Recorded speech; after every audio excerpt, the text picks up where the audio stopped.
प्रिय दर्शकों, राधे राधे, जय श्री कृष्ण। मैं आपका ज्योतिष सलाहकार सुदर्शनाचार्य संदीप त्रिपाठी आपके अपने YouTube चैनल एस्ट्रो राधे गुरु में आप सबका हार्दिक स्वागत एवं अभिनंदन करता हूं। दर्शकों, आज हम मूल नक्षत्र, धनु राशि और कर्क लग्न के जातकों के विषय में विस्तार से चर्चा करेंगे। ऐसे बालक बालिका, ऐसे पुरुष, ऐसे महिलाएं जिनका जन्म कर्क लग्न में मूल नक्षत्र में हुआ है, इनका स्वभाव कैसा होता है, इनका करियर कैसा होता है, इनका व्यक्तित्व कैसा होता है, क्या क्या विशेषताएं इनमें होती हैं और क्या क्या कमियां होती हैं, और अगर कुछ परेशानियां हैं तो उनके निवारण का उपाय क्या है, इन सब विषयों पर विस्तार से चर्चा करेंगे। आइए एक नज़र आज के पंचांग पर डालते हैं। आज 30 दिसंबर 2024 दिन सोमवार है। पौष कृष्ण पक्ष की अमावस्या तिथि है। आज सोमवार और अमावस्या का संयोग हो तो सोमवती अमावस्या होती है। आज सोमवती अमावस्या है। स्नान दान के लिए बहुत शुभ है। नदियों में, सरोवर में स्नान करने से अक्षुण्य पुण्य प्राप्त होता है, मनोकामनाएं पूर्ण होती हैं। सोमवती अमावस्या के दिन विशेष करके माताएं पीपल के वृक्ष की पूजा करके परिक्रमा करती हैं। तो आज सोमवती अमावस्या का जिनको लाभ उठाना है, सौभाग्य प्राप्त करना है, ऐसे लोग पीपल के वृक्ष की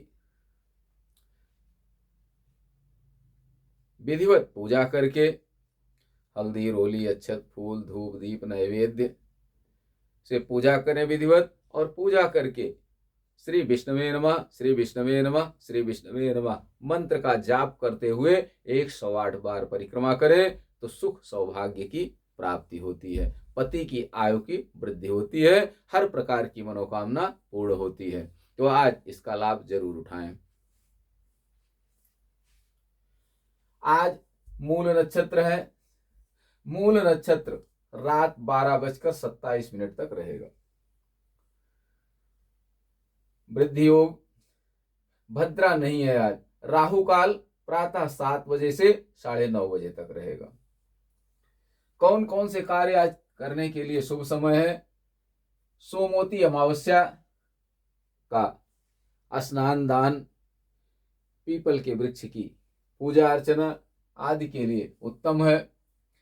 बाकी आज मासांत दोष भी है, इसलिए बहुत शुभ कार्य नहीं किए जा सकते हैं।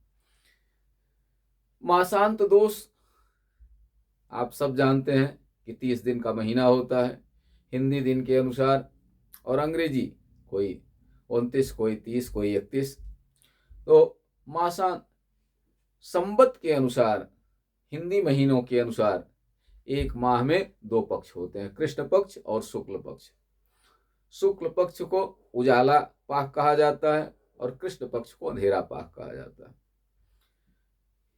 हमारा महीना शुक्ल पक्ष से प्रारंभ होता है।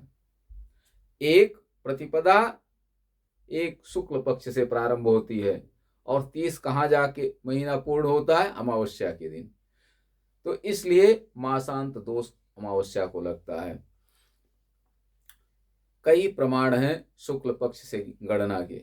एक तो संवत प्रारंभ होता है तो शुक्ल पक्ष प्रतिपदा से प्रारंभ होता है। चैत्र नवरात्रि से हमारा पंचांग प्रारंभ होता है, नया वर्ष प्रारंभ होता है। तो चैत्र शुक्ल पक्ष प्रतिपदा से प्रारंभ होने के कारण 1 से गणना होती है और कृष्ण पक्ष अमावस्या को महीना पूर्ण हो जाता है। तो मासांत दोष लगता है। मासांत दोष में कोई भी शुभ कार्य बहुत अच्छा नहीं माना जाता। हाँ, अगर कोई शुभ योग बन रहा है, जैसे कि सोमवती अमावस्या है, तो इसका पूजन अर्चन करने से, सोमवती अमावस्या व्रत रहने से, पीपल के वृक्ष की पूजा अर्चना करने से अक्षुण्य फल की प्राप्ति होती है, मनोकामना पूर्ण होती है, पति की आयु की वृद्धि होती है, सुख सौभाग्य मिलता है। सोमवती अमावस्या वर्ष में कई बार आती है। ये संयोग बनते रहते हैं।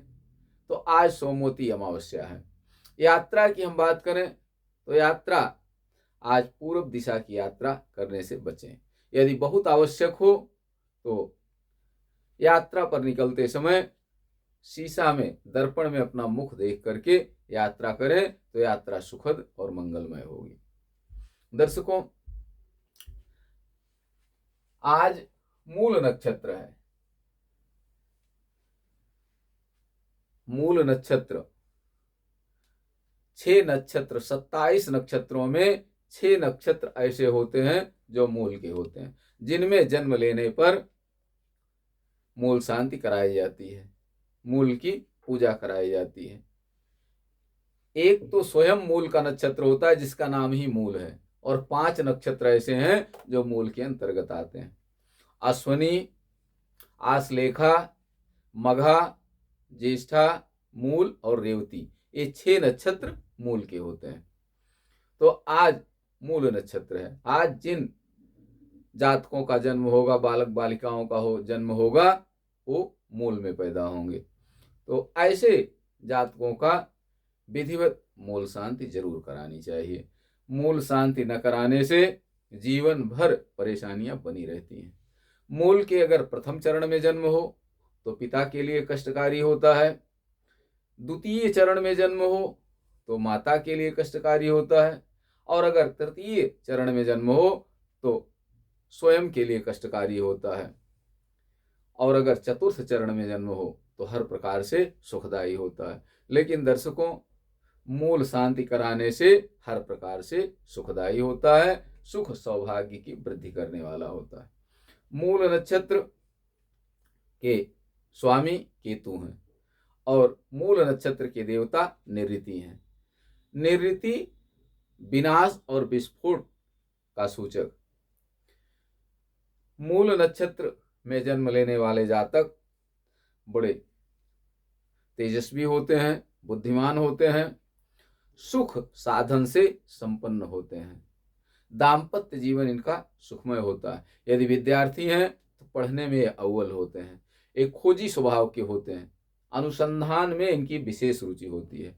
जिस क्षेत्र की जानकारी प्राप्त करना चाहते हैं उनमें गहराई तक जाते हैं, निचोड़ निकालने की कोशिश करते हैं, और ये धन, वाहन, भौतिक सुख से परिपूर्ण होते हैं। ये अति मेहनती होते हैं, परिश्रमी होते हैं, लगनशील होते हैं और अपने लक्ष्य को प्राप्त करते हैं। बीच में काम छोड़ के भागते नहीं हैं। हाँ, ये जिद्दी स्वभाव के थोड़ा होते हैं, विशेषकर महिलाएं जिद्दी स्वभाव की होती हैं। इनके मन का काम न हो तो ये आक्रामक हो जाती हैं। मूल नक्षत्र आक्रामक नक्षत्रों में से एक नक्षत्र है।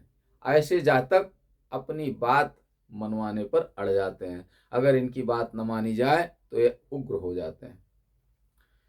वैसे हर प्रकार से मूल नक्षत्र के जातक उत्तम वक्ता, सहनशील, गुणवान, सुंदर और मिलनसार प्रकृति के होते हैं, मधुरभाषी होते हैं। व्यवसाय के रूप में अगर देखें तो ये विशेष करके औषधि के क्षेत्र में बहुत सफलता अर्जित करते हैं। औषधि निर्माता, डॉक्टर, वैद्य, इन सब में ये महारत हासिल करते हैं। कई बार देखा गया है कि ये औषधि के क्षेत्र में विशेषज्ञता भी हासिल करते हैं। दर्शकों, मूल नक्षत्र के अंतर्गत ऐसे जातक जिनका कर्क राशि में जन्म हुआ है, उनका स्वभाव कैसा होता है, व्यक्तित्व कैसा होता है? 24 घंटे में 12 लग्न भोग करती हैं। 12 राशियां हैं। पूर्वी क्षितिज पर जन्म के समय जो राशि भोग करती है वही लग्न कहलाती है। तो यही 12 राशियां 12 लग्न के रूप में परिणत होती हैं, और हर लग्न का अलग अलग फल होता है। तो ऐसे जातक जिनका जन्म मूल नक्षत्र में और कर्क राशि में हुआ है, उनका स्वभाव कैसा होता है, उनका व्यक्तित्व कैसा होता है। और कर्क लग्न के लिए कौन कौन से ग्रह योग कारक होते हैं, कौन ग्रह नुकसानदायक होते हैं, आइए देखते हैं। यदि किसी जातक का जन्म मूल नक्षत्र के अंतर्गत कर्क राशि में हुआ है, लग्न में प्रथम भाव में अगर 4 गिनती है तो कर्क लग्न का जन्म है। कर्क लग्न के लिए कौन कौन ग्रह योग कारक होते हैं अर्थात शुभ फल देने वाले होते हैं? प्रथम भाव का स्वामी अर्थात चंद्रमा, कर्क राशि के स्वामी चंद्रमा। पंचम भाव के स्वामी, पंचम भाव में वृश्चिक राशि है, वृश्चिक राशि के स्वामी मंगल। और नवम भाव के स्वामी, नवम भाव में मीन राशि है, मीन राशि के स्वामी अर्थात बृहस्पति। तो कर्क लग्न के लिए चंद्रमा, मंगल और बृहस्पति योग कारक होते हैं अर्थात शुभ फल देने वाले होते हैं। चंद्रमा, मंगल और बृहस्पति की महादशा अंतरदशा में जातक के लिए हर प्रकार से सुख सुविधाएं प्राप्त होती हैं। जातक के लिए चंद्रमा, मंगल और बृहस्पति की दशा हर प्रकार से सुख देने वाली होती है, शुभदायी होती है। चाहे वह रोजगार का क्षेत्र हो, चाहे व्यापार का क्षेत्र हो, चाहे दाम्पत्य जीवन हो, सब में उन्नति होती है, परिवार की उन्नति होती है, पुत्र प्राप्ति होती है, घर में मांगलिक कार्य होते हैं। कब? कर्क लग्न के जातकों के लिए चंद्रमा, मंगल और बृहस्पति की दशा में।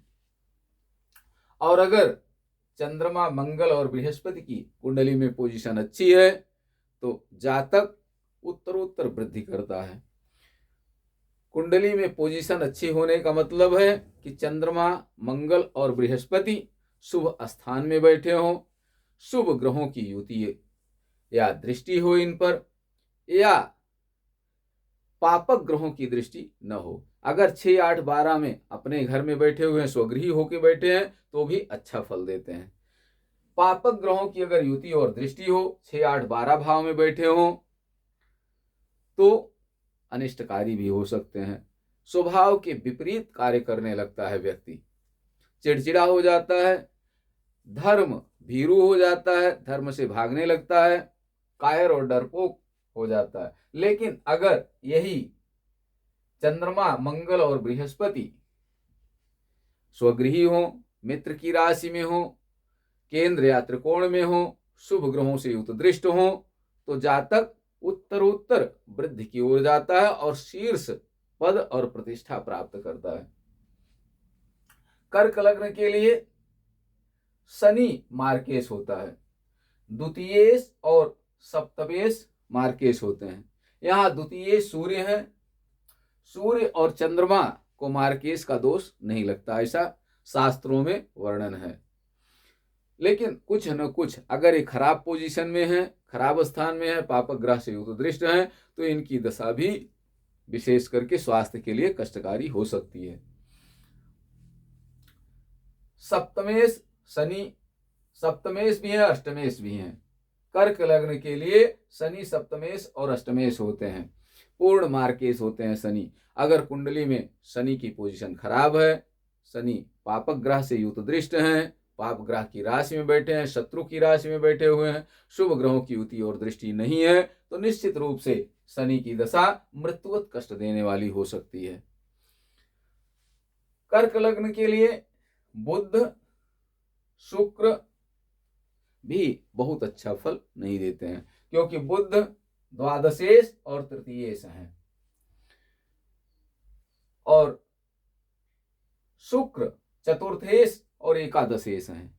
एकादश से संबंध रखने के कारण शुक्र भी बहुत शुभ नहीं माने जाते हैं और चंद्रमा, लग्नेश चंद्रमा के शत्रु भी होते हैं शुक्र। इस कारण से भी कर्क लग्न के लिए शुक्र अच्छा फल बहुत नहीं देते हैं। हाँ, बहुत खराब फल भी नहीं देंगे क्योंकि भूमि, भवन, वाहन और सुख के स्वामी हैं, एकादशेश हैं, लाभ के स्वामी है शुक्र। अगर केंद्र त्रिकोण में बैठे हैं, शुभ ग्रहों की युति और दृष्टि में हैं, अपनी राशि में है या अपनी उच्च राशि में है तो अच्छा फल देते हैं। दर्शकों, अगर हम आज के गोचर पर दृष्टि डालें तो आइए देखते हैं आज जिन जातकों का जन्म होगा या इस योग में कभी भी पीछे या आगे, वर्तमान में, भविष्य में या भूतकाल में इस योग में अगर जिस जातक का जन्म हुआ है, कर्क लग्न, और ग्रहों की पोजीशन अगर इस प्रकार है जैसा कि आज के गोचर में है, आज सूर्य धनु राशि में है, चंद्रमा भी धनु राशि में है। सूर्य और चंद्रमा अगर एक साथ होते हैं तो चंद्रमा अस्त होते हैं, निर्बल होते हैं। अमावस्या को अंधेरी रात होती है तो चंद्रमा अस्त होते हैं, चंद्रमा प्रभावहीन होते हैं। सूर्य चंद्रमा आज छठे भाव में है कर्क लग्न के लिए। शनि और शुक्र अष्टम भाव में है। गुरु एकादश भाव में है। केतु तृतीय भाव में कन्या राशि में है, और राहु मीन राशि में भाग्य स्थान पर बैठे हुए हैं। बुध पंचम भाव में वृश्चिक राशि में। मंगल कर्क राशि में लग्न में बैठे हुए हैं अपनी नीच राशि में। ये आज का गोचर है, ग्रहीय स्थिति है। सूर्य चंद्र मंगल बुध गुरु शुक्र शनि राहु और केतु, ये 9 ग्रह हैं। अब हम इस कुंडली पर विचार करें कि जिस जातक का जन्म इस योग इस नक्षत्र में होगा, अर्थात कर्क लग्न,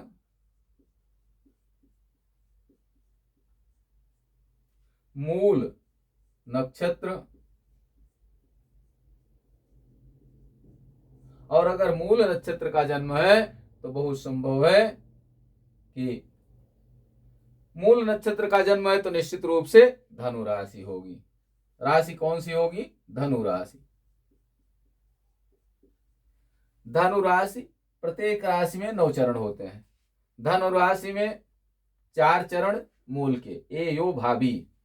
अगर ए अक्षर से नाम का प्रारंभ होता है, अगर किसी का नाम ए अक्षर से प्रारंभ होता है तो उसका मूल नक्षत्र का जन्म है और उसकी धनु राशि होगी। अगर यो अक्षर से प्रारंभ होता है तो भी मूल नक्षत्र है, धनु राशि होगी। भा अक्षर से प्रारंभ होता है तो भी मूल नक्षत्र है, धनु राशि होगी। और भी अक्षर से अगर प्रारंभ होता है तो भी मूल नक्षत्र का जन्म है और धनु राशि होगी। तो कर्क लग्न मूल नक्षत्र और धनु राशि के जातकों का आज का गोचर कैसा है, कौन ग्रह कहाँ बैठे हुए, इनका फल क्या होगा, ऐसे जातक का भविष्य क्या होगा, स्वभाव कैसा होगा, पढ़ाई लिखाई कैसी होगी, रोजगार कैसा होगा, दाम्पत्य जीवन कैसा होगा, और सामाजिक पद प्रतिष्ठा कैसी होगी, आइए इस पर विचार करते हैं। मान लिया किसी जातक का जन्म आज कर्क लग्न में हुआ है, भाग्येश बृहस्पति एकादश भाव में बैठे हुए हैं। बृहस्पति खष्ठेश और भाग्येश होकर एकादश भाव में शुक्र की राशि में बैठे हैं। लग्नेश चंद्रमा सूर्य के साथ में छठे भाव में, सूर्य द्वितीयेश है, सिंह राशि के स्वामी सूर्य है। तृतीयेश और द्वादशेश होकर बुध पंचम भाव में बैठे हैं। मंगल पंचमेश और दशमेश होकर लग्न में बैठे हुए हैं। शनि सप्तमेश और अष्टमेश होकर अष्टम भाव में है। शुक्र के साथ में है, शुक्र चतुर्थेश और एकादशेश है, शुक्र और शनि साथ में है। कल के पंचांग में, कल के वीडियो में हमने कुंभ लग्न की कुंडली लिया था। शनि और शुक्र योग कारक होकर लग्न में बैठे हुए थे, राज योग बना रहे थे। लेकिन आज यहाँ शनि और शुक्र अष्टम भाव में बैठे हुए हैं। शनि अपनी राशि में है, अपनी राशि में कोई ग्रह कहीं भी बैठे खराब फल नहीं देता है। तो शनि यहाँ अच्छा फल देंगे। मार्केश जरूर है लेकिन स्वगृही है, अपनी मूल त्रिकोण राशि में है तो अच्छा फल देंगे। शुक्र मित्र की राशि में बैठे हैं, सुखेश और एकादशेश होकर, तो मित्र की राशि में है, मित्र के साथ में है, अष्टम भाव में होने के कारण थोड़ी बहुत कमी जरूर होगी। भूमि भवन वाहन सुख शांति लाभ में कुछ न कुछ कमियां जरूर होंगी, क्योंकि स्थान बल में शुक्र कमजोर है। लेकिन मित्र शनि के साथ में है, मित्र की राशि में है, इसलिए बहुत नुकसान की संभावनाएं नहीं है। राजयोग की अगर हम चर्चा करें तो राजयोग, पूर्ण राजयोग मुश्किल है, क्योंकि स्थान का विशेष प्रभाव होता है। स्थान प्रधानम न बल प्रधानम, स्थान बल बहुत माने रखता है, लेकिन फिर भी बहुत खराब पोजीशन नहीं है, अच्छी पोजीशन है। बहुत अच्छी नहीं, लेकिन अच्छी जरूर है। लग्नेश चंद्रमा छठे भाव में रोग स्थान पर बैठे हुए हैं सूर्य के साथ में। सूर्य द्वितीयेश है, मार्केश भी है द्वितीयेश। जैसा कि मैंने कहा, सूर्य और चंद्रमा को मार्केश का दोष नहीं लगता, लेकिन द्वितीयेश और सप्तमेश होने पर कुछ न कुछ फल में कमी जरूर होती है, परेशानियां जरूर आती हैं। तो लग्नेश चंद्रमा सूर्य के साथ में, मित्र है सूर्य चंद्रमा, सूर्य के साथ में छठे भाव में है। लग्न में मंगल बैठे हुए हैं, तो जाहिर सी बात है कि जातक का स्वास्थ्य प्रभावित होगा। सर्दी जुकाम बुखार आदि की शिकायतें अवश्य होंगी। क्यों?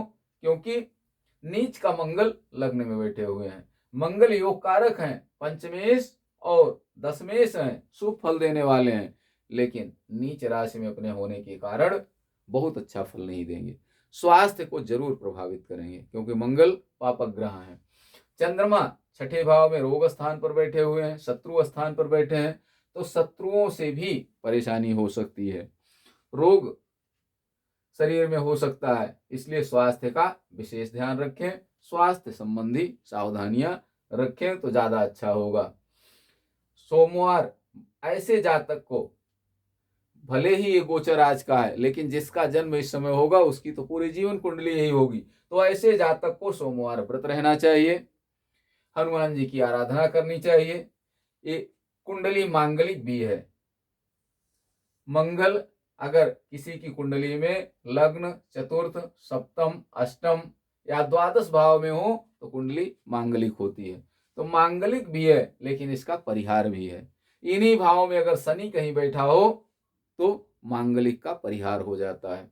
शनि अष्टम भाव में बैठे हुए हैं, मंगल लग्न में है, इसलिए कुंडली मांगलिक नहीं मानी जाएगी। दर्शकों, लग्न से भी ये मांगलिक है, और चंद्र से अगर हम देखें तो चंद्र से भी मांगलिक योग बन रहा है। चंद्रमा जहां हो वहां से अगर इन भावों में 1, 4, 7, 8 और 12वें भाव में मंगल हो तो भी कुंडली चंद्र से मांगलिक मानी जाती। यहाँ देखिए, चंद्र 1, 2, 3, 4, 5, 6, 7, 8, चंद्रमा से 8वें भाव में मंगल है, तो चंद्र से भी मांगलिक है। इसलिए भले ही परिहार है, लेकिन विवाह के समय विधिवत कुंडली मिलान करके तभी विवाह करें, अन्यथा कुछ न कुछ परेशानियां हो सकती हैं। अब अगर हम बृहस्पति की चर्चा करें तो 1 मई 2024 से बृहस्पति लाभ भाव में है, लेकिन स्वामी कहाँ के हैं?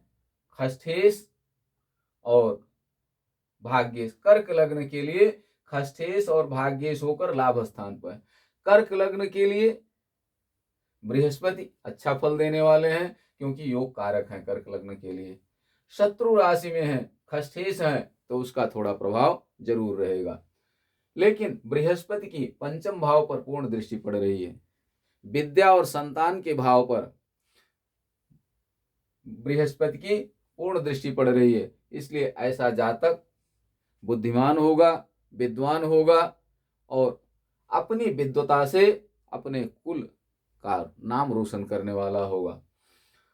दर्शकों, अगर हम चर्चा करें बुध की, तो बुध द्वादशेश और तृतीयेश होकर पंचम भाव में बैठे हैं। 3, 6, 11 की दशा अच्छी नहीं जाती है।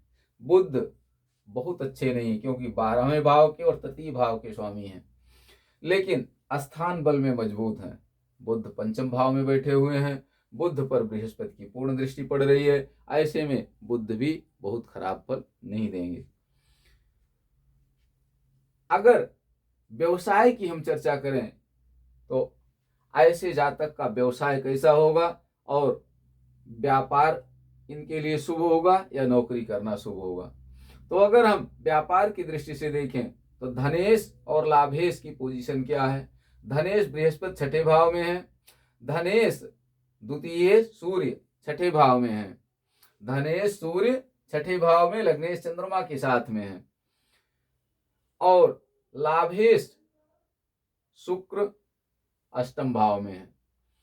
तो अगर ये व्यापार करते हैं तो व्यापार के लिए बहुत उच्च स्थिति नहीं हो सकती है, काफी परेशानियों का सामना करना पड़ेगा, धन के लिए संघर्ष जरूर करना पड़ेगा, क्योंकि धनेश छठे भाव में है, खराब स्थान पर बैठे हुए हैं, और चंद्रमा भी अस्त है सूर्य के साथ, लग्नेश भी कमजोर, नीच के मंगल लग्न में बैठे हुए हैं। तो कई बार योजनाएं बनाएंगे, पैसा भी पूंजी भी लगा सकते हैं, लेकिन कार्य प्रारंभ हो जाए या होने के कुछ दिन बाद बंद हो जाए, ऐसी स्थितियां भी बन सकती हैं, क्योंकि लग्नेश और मंगल की पोजीशन बहुत कमजोर है। दर्शकों, शनि व्यापार के मालिक हैं, अष्टम भाव में बैठे हैं, शुक्र के साथ में बैठे हैं।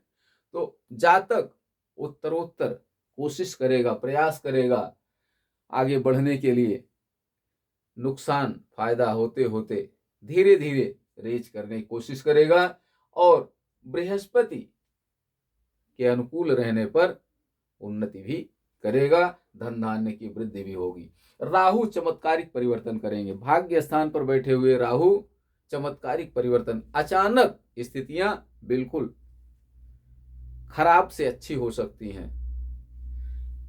जहां घाटे का सौदा हो सकता है वहां अचानक बहुत लाभ भी हो सकता है। ये राहु कराएंगे।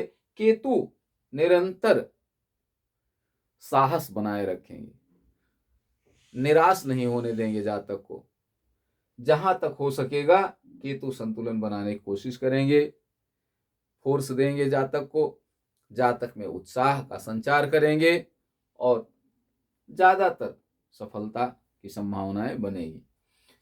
अगर रोजगार के लिए, रोजगार की दृष्टि से अगर हम इसको नौकरी की दृष्टि से देखें तो नौकरी करना इनके लिए ज्यादा बेहतर होगा। कहीं रोजगार की अपेक्षा नौकरी करना ज्यादा अच्छा होगा। दर्शकों, अगर हम गोचर की बात करें तो धनु लग्न वालों के लिए बृहस्पति, धनु राशि वालों के लिए वर्तमान समय 1 मई से धनु राशि वालों के लिए बृहस्पति कमजोर हैं। वृष राशि में बैठे हुए, वृष लग्न में बैठे हुए हैं, शत्रु राशि में बृहस्पति बैठे हैं, बृहस्पति बहुत अच्छा फल नहीं दे रहे हैं, इसलिए जातक का कार्य सुचारू रूप से ही चलेगा, बहुत उन्नति नहीं होगी। धनु राशि वालों के लिए बृहस्पति कमजोर हैं, बृहस्पति को स्ट्रांग करने की कोशिश करें, बृहस्पतिवार व्रत रखें, भगवान विष्णु की पूजा आराधना करें, पीला वस्त्र, विशेषकर इस समय अगर पीले रंग के स्वेटर, ऊनी वस्त्र अगर दान करें तो बहुत लाभ होगा।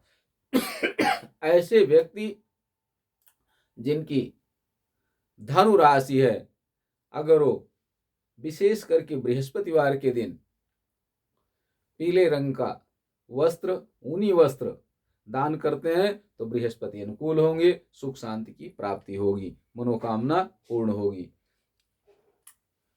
धनु राशि वालों के लिए बृहस्पति को स्ट्रांग करने के लिए और भी उपाय किए जा सकते हैं। ओम ब्रिंग बृहस्पतये नमः मंत्र का जाप करें। वैदिक मंत्र का अगर जाप कर सकते हैं तो अति उत्तम है। वैदिक मंत्र का जाप करें, हवन करें, निश्चित रूप से धीरे धीरे स्थितियां बदलेंगी। नुकसान अगर हो रहा है तो नुकसान होना तुरंत बंद हो जाएगा और शुभ फल की प्राप्ति होगी। आज यहीं तक। अगले दिन अगले पंचांग के साथ, अगले दिन के पंचांग के साथ हम आपके साथ फिर उपस्थित होंगे। हमारे जो नए दर्शक हैं, अभी तक अगर हमारे चैनल को सब्सक्राइब नहीं किए हैं तो प्लीज़ चैनल को लाइक करें, शेयर करें, सब्सक्राइब करें, ताकि अधिक से अधिक लोगों को इसका लाभ मिल सके, अधिक से अधिक लोग इससे लाभान्वित हो सकें। आप सबको राधे राधे, जय श्री कृष्ण। आप सब स्वस्थ रहें, मस्त रहें, हंसते मुस्कुराते रहें। जय हिंद।